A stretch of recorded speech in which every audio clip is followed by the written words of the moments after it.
ભાજપના કાર્યકરના ઘરે ચોરી થતા કોર્પોરેટર કાર્યકરના ઘરે પહોંચી ગયા અને કાર્યકર સહિત પોલીસ સ્ટેશને ફરિયાદ નોંધાવવા ગયા હતા.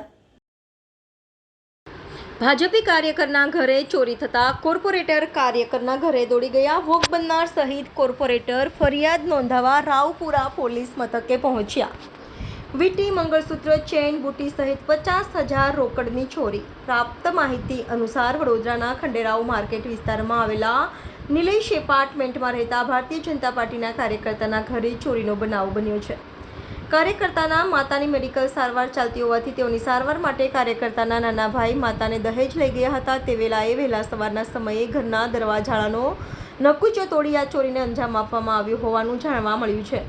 ઘરમાંથી 3 સોનાની વીંટી, 1 મંગળસૂત્ર, 1 સોનાની પેન્ડલ સહિત ચેન, બુટ્ટીની સાથે 50,000 રૂપિયા જેટલા રોકડા રકમ ચોરી કરી ચોરટાઓ પલાયન થઈ ગયા હતા. પાસે રહેતા સ્થાનિકે વહેલી સવારે 4 શંકાસ્પદ વ્યક્તિઓને 4-વ્હીલ ગાડીમાં જોયા હોવાનું જણાવી તે ચોર હોવાનું અનુમાન લગાવ્યું છે.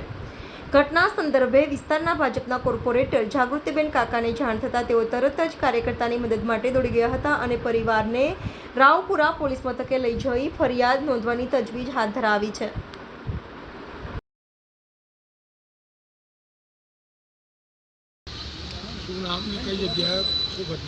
મારું નામ જેકીસી દિલીપસિંહ ચૌહાણ છે અને આપણે ખંડેરાવ માર્કેટની સામે નિલેશ એપાર્ટમેન્ટમાં આજે સવારે ચોરી થઈ છે.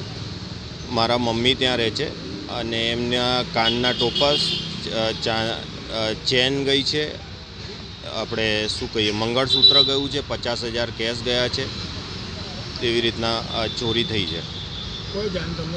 મને આજે અમારા ત્યાંના એક હેમલતાબેન છે, આસપડોશી છે, એમનો ફોન આવ્યો સવારના. તો હું માંજલપુર ઘરેથી સવારના દોડીને આવ્યો. જોતાની સાથે ત્યાં તાળા તૂટેલા હતા. ત્યાં ગ્રીલને કાપીને ચોરી કરીને લઈ ગયા છે. રાવપુરા પોલીસ સ્ટેશનમાં ફરિયાદ કરી છે. આ 3.5-4 લાખ રૂપિયાનો મુદ્દા માલ હશે એ જે ગયું છે. સવારના 5 થી 5:15ની વચ્ચે આ બનાવ બન્યો છે એવું લોકોનું કહેવું છે, જે લોકોએ જોયું છે.